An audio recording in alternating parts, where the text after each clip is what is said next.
Top 3 stories that sound fake but are 100% real, part 8. Welcome back to the channel, ladies and gentlemen. We are back with Mrballen. Now,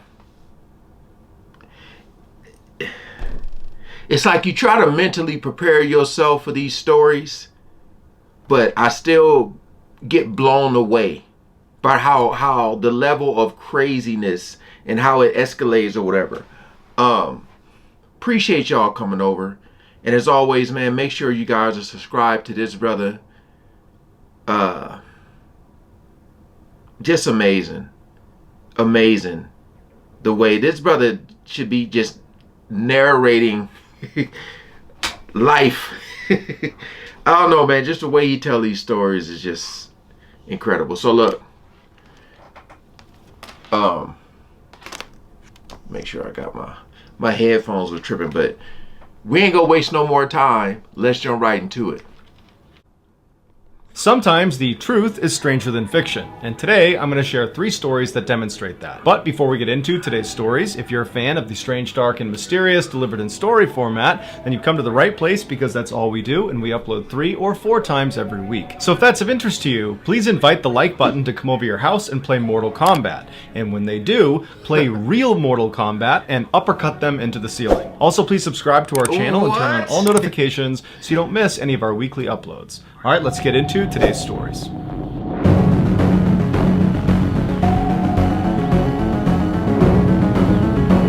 Real Mortal Kombat. Oh no. Here, In 2013, Jim Stauffer's mother finally passed away from Alzheimer's disease at the age of 74. Her doctors told Jim that her disease had mutated in a way they had not seen before, and they asked if he'd be willing to donate her body so they could study her brain. Jim felt like his mother would want him to say yes, and so he agreed.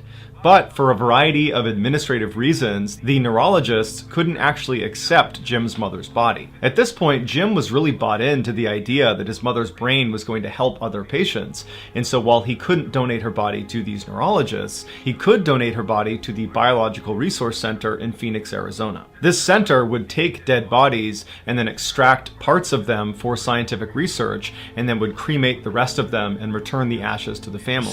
Jim gave his mother's body to the center, and when he filled out the paperwork, he indicated that her brain should be extracted for Alzheimer's research. After filling out the paperwork, Jim left, and 10 days later, he received a wooden box in the mail that contained his mother's ashes. There was no note attached to the box explaining exactly what was done to his mother's body, but Jim assumed they did what he asked. A year later, that Biological Resource Center was raided by the FBI after accusations they were selling these donated bodies for profit. During the FBI's investigation, they uncovered that yes, the center had been doing that and had sold at least 20 bodies to the US Army for various experiments, and one of the bodies that was sold was Jim's mother. She was sold for $5,893. The FBI told Jim she had not been used for Alzheimer's research. Instead, she had been strapped to this device that resembled a chair and then had a bomb detonated underneath her. The Army was trying to understand the effects on the human body when a vehicle is hit by an IED. The ashes Jim received in that wooden box he got in the mail were only from his mother's hand. The rest of her body was unrecoverable. Also, during this FBI investigation, they found inside the center there was a man's body on the wall with a female head sewed onto it. It appeared to be a trophy. Jim, along with 19 other families, sued the center, and finally, in 2019, they were awarded $58 million in damages. The center no longer is in operation. Oh, the lamp. Oh, that sounds creepy. What in the... Had a bomb detonated under her... It's crazy because, like, this is stuff we're hearing about, right? This is stuff being brought to light. What about all the stuff we don't know about? Like, although this sounds crazy, insane, I know it's a lot of stuff that goes on that's much worse. That's what's tripping me out right now. In 2004, Mitch was in his final semester at a college in Louisiana when he met another senior, a wonderful young lady named Kayla. From the instant he saw her, he knew he was in love. She played hard to get at first, but after several months, he won her over. After graduation, the pair stayed in Louisiana and moved in together while they got their careers off the ground. 2 years later, the pair got married, and almost immediately, Kayla got pregnant. At the time, Mitch's career was really starting to take off, which allowed Kayla to stay at home and take some time off. By the time their daughter was born, Mitch was making so much money that Kayla decided to just stay home and be a full-time mom. A couple years later, Kayla got pregnant again, and by the time their daughter was 2 years old, they had their son. Mitch adored his children. Every morning before he went to work, he would sneak into their room and he would watch them sleep, and then in the evenings, they would have these big family sit-down meals and then play games together until bedtime. Mitch's life was perfect. Shortly after his son's birth, Mitch was lounging on the couch in his TV room when he noticed out of the corner of his eye the red lamp in the corner of the room. It just looked funny. It was almost like the light itself was blurry, but when he looked a little bit closer at it, the entire lamp looked blurry. And so Mitch looked around the room and nothing else was blurry. He rubbed his eyes and looked back over at this lamp and it was still blurry. He turned the TV off and walked over to the lamp, and even though he was right in front of it, the lamp was still blurry. And Mitch didn't have bad eyesight, and so he's thinking, is there something wrong with me? Am I having a stroke? Do I have an aneurysm? Is there some sort of illness here that's making me see this lamp blurry when it's really not? But Mitch told himself he was healthy and that whatever this was, it was an anomaly and nothing to worry about. And so he went back over to the couch, turned the TV back on, and tried to ignore the lamp. But as he was watching TV, out of his peripheral vision, he couldn't help but notice this weird blurry lamp. And so finally, he turned the TV off again, and he turned to look at this lamp. And now, in addition to being blurry... Why does it sound like a movie? You know what I mean? Like, they can make a movie out of this. The lamp. Oh, man, this brother got me looking at my damn lights. Blurry lamp. And so finally, he turned the TV off again, and he turned to look at this lamp. And now, in addition to being blurry, it appeared to be upside down. Now Mitch was genuinely concerned that there was something wrong with him, because again, nothing else in the entire room was blurry or upside down. It was just this lamp. And so a few minutes later, his wife and his kids came home, and Mitch decided he would not tell them about this lamp. He didn't want to alarm them. He figures he will get to the bottom of this blurry lamp, and then he will tell his wife and kids. And so that night, the family has a sit-down meal, and then afterwards they play some games together, and then everybody goes upstairs and goes to sleep. But after everyone had gone to sleep, Mitch was just laying in bed thinking about this lamp. And so finally, he snuck out of his bed and went downstairs to the TV room, and he sat on the couch, and he just stared at this lamp. And for hours and hours, he just fixated himself on this lamp, watching it kind of morph around and turn upside down and get blurrier and blurrier by the second. The next day, Kayla found Mitch lying on the couch, passed out, and she asked him if he was okay. And again, Mitch didn't tell her about this lamp that was still blurry. He just told her that he wasn't feeling well and he was not going to go to work that day. But Mitch didn't go to work for 3 more days. He just sat on the couch and stared at this lamp. And Kayla obviously picked up on this strange behavior and kept poking and prodding to get more information about what was going on, but Mitch never told her the truth about this lamp. He just kept telling her he felt sick. She urged him to go see a doctor, but Mitch told her it would be fine, he'd get better. Mitch. And then over time, as this lamp continued to morph and get bigger and get stranger and stranger, Mitch suddenly was unable to respond to his wife. He became totally unresponsive. And so obviously his wife became desperate and called the doctor. And as she's on the phone with the doctor trying to get advice about what to do, Mitch realizes the lamp is now growing in... Men, the message to all the men out there, stop being so tough. Stop acting so hard. Stop acting like you don't need help. Wife concerned, you know something ain't right. He's like trying to tough it out, you know, ain't nothing, we don't need... Like, come on, man. The first sign I see something wrong, I'm like, hey, let's go. You know what I mean?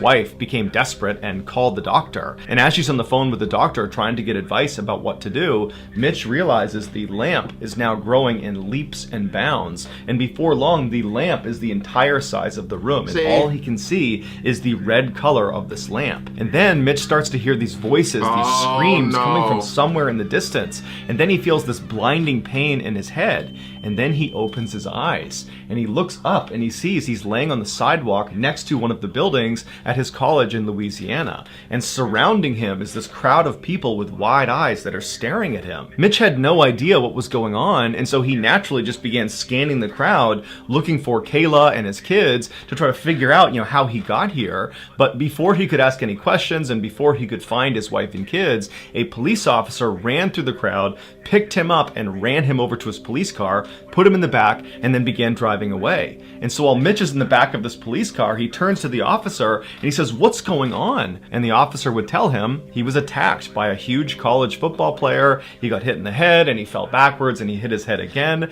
and he fell unconscious. Mitch asked the officer where his wife and kids were, and the cop said he had no idea. And that's when it clicked for Mitch. The lamp wasn't real.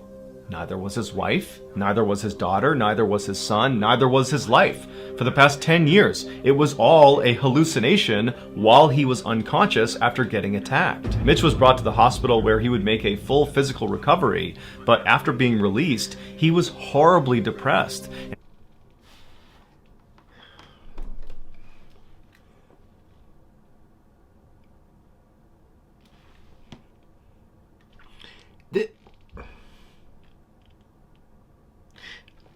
I remember when I reacted to the one kid who got shot and he was trying to tell the cops the story about what happened and they didn't believe him.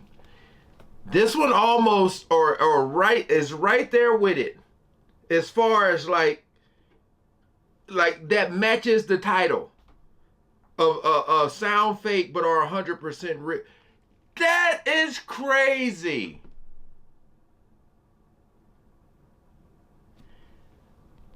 Man.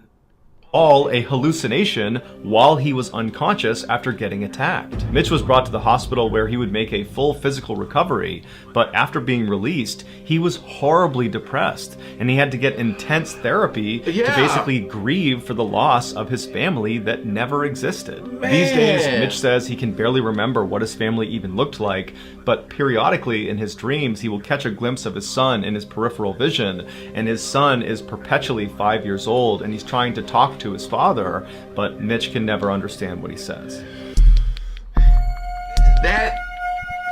That might have took In 2007, Brett Ryan was a charming 26-year-old man living in Toronto, Canada. He was known as an extremely friendly guy who was always smiling ear to ear with his trademark grin. In his spare time, he could be found at children's hospitals reading to sick kids or at the community center volunteering as an umpire for Little League baseball games. Man. But behind his seemingly perfect exterior, behind the scenes, Brett was struggling. He had to move back in with his parents after dropping out of college and racking up over $60,000 of debt. Ooh. While his friends graduated college and went on to begin their careers in medicine and finance and education, Brett was only able to get a job as a part-time house painter. Brett felt like he had a lot of potential that he was squandering, but he felt like the debt that he had racked up was really his roadblock between him and the life he was supposed to have. And so instead of working hard and making some money to pay down his debt, he decided to come up with an absurd get-rich-quick scheme that actually kind of worked. On October 20th of that year, Brett walked into a bank near his home and he had hospital bandages wrapped around his head and his face,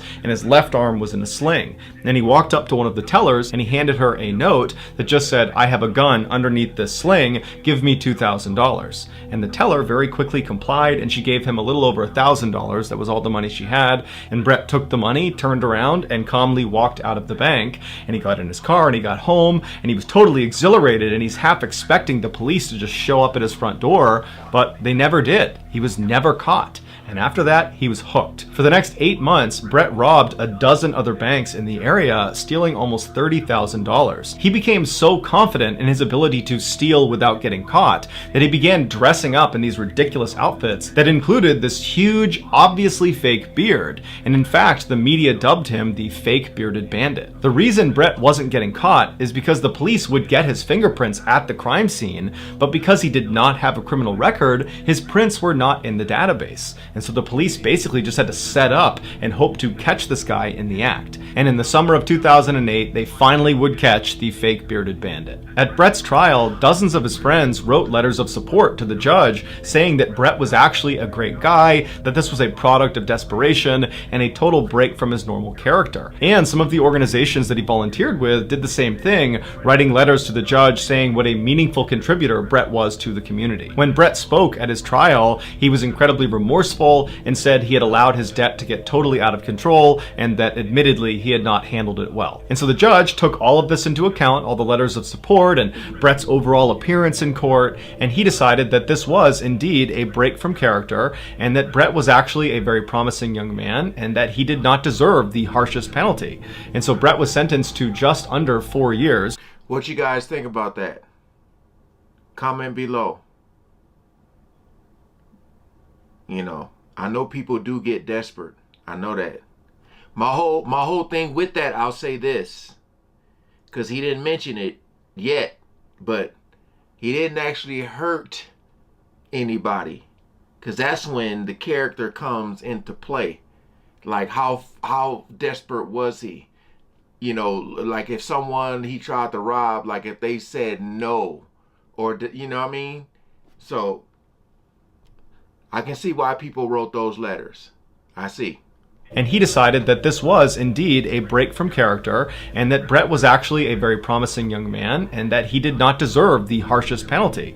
And so Brett was sentenced to just under 4 years, which considering the crime was a very lenient sentence. Right. And so Brett went to jail, but then less than 2 years later in 2010, he was granted parole and allowed to move back in with his parents. And his parents would say he was a changed man ready for a fresh start. But Brett would find life outside of jail was exponentially harder now that he was an ex-con. It was extremely hard to get a job, right, which meant he had no income, and without an income, he couldn't pay down all those debts he had, and so he had to declare bankruptcy. As for life at home, it was very difficult. Brett's family was very embarrassed about what he had done, and when Brett moved back home, it was obvious that all the neighbors were gossiping constantly about their family. Right. And so Brett and his family actually moved to another Toronto neighborhood just to get away from all of that. But once they settled into this new neighborhood, Brett really knuckled down and decided he was going to get his life together and he was going to do it all on his own. And so he applied to dozens and dozens of jobs all over the place, and finally he was able to get some low-paying work in retail.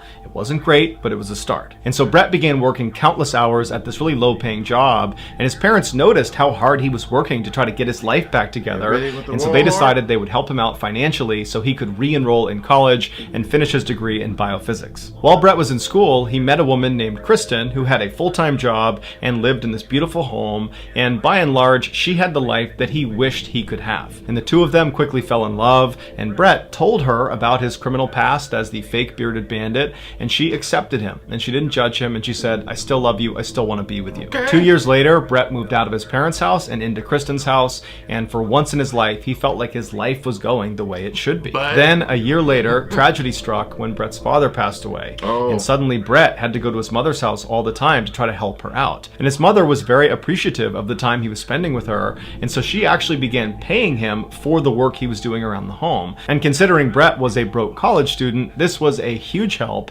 and in many ways, it really brought Brett and his mother together. A year later, in 2015, Brett proposed to Kristen, and she said yes. But at the same time, school was getting overwhelming for Brett, and he dropped out. But he was too embarrassed to tell his fiance or his family because everybody thought he was on the right path and he didn't want to explain why he had dropped out, and so he just pretended to still be in school. Then in the spring of 2016, when Brett should have been graduating, he got a very lucky break when a big tech firm in Toronto offered him a job. On paper, Brett should not have gotten this job. He wasn't qualified, he didn't have a degree. But in getting this job, Brett was able to tell his fiance and his family that he had just graduated college, and and that was how he was getting this job. His family and his fiance were a little confused why they weren't invited to his graduation ceremony, but nonetheless, they were very excited for him and they took him out and they celebrated. Then, a week after Brett accepted this job, the tech firm rescinded their offer when they discovered Brett was in fact the fake bearded bandit. Now, Brett panicked because this job represented this perfect piece to his web of lies that allowed him to pretend he had his degree and that everything was so great, and so he couldn't possibly tell his fiance and his family that he didn't get this job. And so he decided he would just lie and pretend to go to this job every day. It's like for every lie that he tells, something bad happens. Like, you know what I mean? He didn't tell them that he dropped out of school, and then he ended up getting his job, and he's like, oh, this worked out perfect. And they're like, wait a minute. You know what I mean? It's crazy. But you already know this is going to be a crazy ending, man. You already know. Allowed him to pretend he had his degree and that everything was so great, and so he couldn't possibly tell his fiance and his family that he didn't get this job. And so he decided he would just lie and pretend to go to this job every day. Meanwhile, Brett's mom began bragging to all of her new neighbors about her son Brett, who had really turned his life around. He graduated from college, he got this great job, he's got a beautiful fiance, he's got this wonderful home. Everything is just going great for Brett. At first, Brett was able to push the guilt out of his subconscious and just live this ridiculous lie, but as his wedding day approached, the weight of all these lies and the guilt he felt, it became overwhelming, and practically speaking, he was worried about how he would explain to his new wife why he had no income despite having this full-time job. And so he went to his mother and he told her the truth about dropping out of college, about not getting that job offer, and then he said, "Can you keep all of this a secret? And can you give me a whole bunch of money so I can keep living this lie?" And she said, "No. And in fact, you need to tell your fiance that you're lying or I will." This was the worst case scenario for Brett and one that he was not prepared for. He really thought his mom would be like, "Yep, let's do it. Let's keep this thing going." But when she didn't, he didn't really know what to do. He believed if Kristen found out the truth, she would leave him and that would ruin his perfect life. And so he decided he would not tell Kristen. Instead, he would kill his mother. Because he was an ex-con, he couldn't buy a firearm. However, he could buy a crossbow. And so he ordered his crossbow, he watched a couple YouTube videos about how to operate it, and then on one of his trips to his mother's house to help out, he stashed the crossbow and some arrows on a shelf in her garage. Then, when he got home, he began designing these bizarre contraptions that were built out of fans and pulleys and broomsticks that, when turned on, would move around the room and click on his keyboard and turn his phone off and on. It was designed to help him build an alibi when he was out committing murder. His devices would be turning on and off again, giving the impression that he was at home the whole time. Wow. On August 25th, 2017, all his preparations were done. He woke up early that morning and he began getting ready for his fake job. At the same time, Kristen was also getting ready for her real job, and then at 7:30, when they were both ready to go, they hopped in their respective cars and headed out for the day. But Brett slowed down at the end of the street and waited for Kristen to disappear around the corner. Brett turned back, went back into his house. He went up to his room and turned on all of his bizarre alibi contraptions that he made sure were turning off and on his devices correctly. And after a while, once he was confident these devices would work, he hopped in his car and he drove over to his mother's house. He got there around 10 a.m. He walked inside and his mother was sitting in the kitchen, and he approached her about changing her mind about telling the truth to Kristen. But his mother was staunch and she said, "No, I'm going to tell her before your wedding unless you do." And so their exchange got really heated, and before long, his mother actually called one of his older brothers, Chris, to come to her house and talk to Brett to defuse this situation. Brett was furious and stormed out of the kitchen. He grabbed the door that led into the garage, and he stormed in to try to get his crossbow off the shelf. But his mother followed after him. Now, the crossbow had not been loaded when he put it up on that shelf, and Brett was not very good at loading it, and it would take several seconds to actually do it. So he's thinking to himself, when I pull that down and begin loading it, she's going to see the weapon, and she's going to run outside before I can get to her. And so when he reached up, he didn't grab the crossbow, he grabbed the arrows. And in a swift motion, he pulled them down, re-gripped them like a knife, faced his mother, and began attacking her viciously. She fell backwards, and a shelf actually landed on top of her, pinning her to the ground. At which point, Brett seized the opportunity. He got up, grabbed a piece of nylon, he wrapped it around her neck, and he suffocated her. As soon as she was dead, Brett pulled her out from under the shelf and dragged her to the side of the garage. garage. He put the shelf back up, and then he began loading his crossbow because he knew Chris, his older brother that his mother had called, was going to be here soon. And so he hid behind the door inside of the garage and just waited. And at some point he heard Chris's car pull into the driveway. Chris walked into the house. He yelled for his mom. He yelled for Brett, but he didn't get a response. And eventually Chris made his way to the open door leading into the garage. He stepped inside, and as soon as he did, Brett silently got up behind him and he fired one shot directly into the back of his neck. Is that Daryl? They used Daryl from Walking Dead. I'm trying to... Dude. People,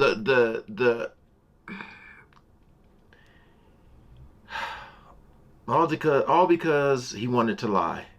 He yelled for Brett, but he didn't get a response. And eventually Chris made his way to the open door leading into the garage. He stepped inside, and as soon as he did, Brett silently got up behind him and he fired one shot directly into the back of his neck, killing him instantly. Brett took Chris's body and piled it on top of his mother's, and as he was putting a tarp over top of them, he heard another car pulling into the driveway. Uh-oh. It was his younger brother, AJ. Now, at this point, Brett knows he is in too deep and he has to finish the job, and so he doesn't have time to load his crossbow, and so again, he just grabs one of the arrows and he walks outside and he sees AJ getting out of his car, and he runs up to him and he jabs the arrow into his brother's neck. And so they're fighting in the driveway. Meanwhile, Brett's other brother, Lee, who's actually in the house sleeping, he wakes up to the sound of... Whoa.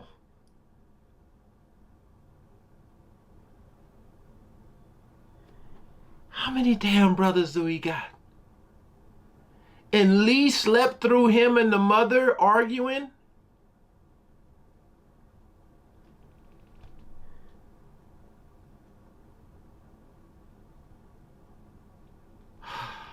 I gotta look this story up.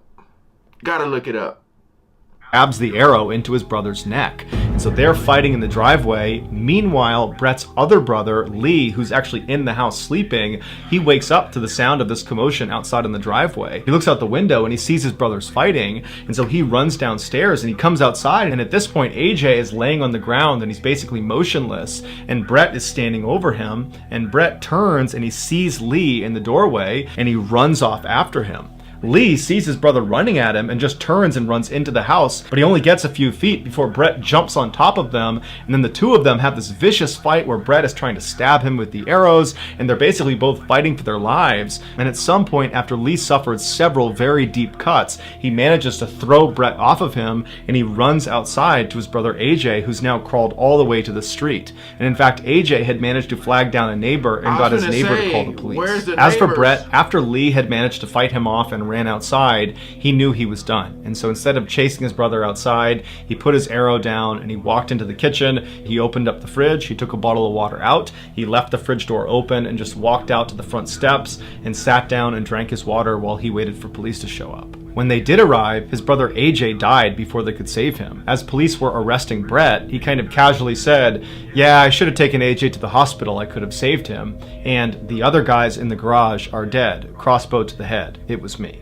In court, Brett was extremely remorseful and pled guilty to all of his charges. The judge told Brett that he was appreciative of the fact that he was taking full ownership of his heinous crimes, and that in many ways he was a victim too, a victim of this huge web of lies that Brett just couldn't get out from under. But nonetheless, Brett was given 3 consecutive life terms, one for each of the murders he committed. The only surviving family member, Lee, the brother who was attacked last and managed to run outside and escape Brett, he said that his life was shattered that day, and that he can barely go outside because of his extreme post-traumatic stress. So that's going to do it, guys. If you found the secret in today's episode, let us know in the comments.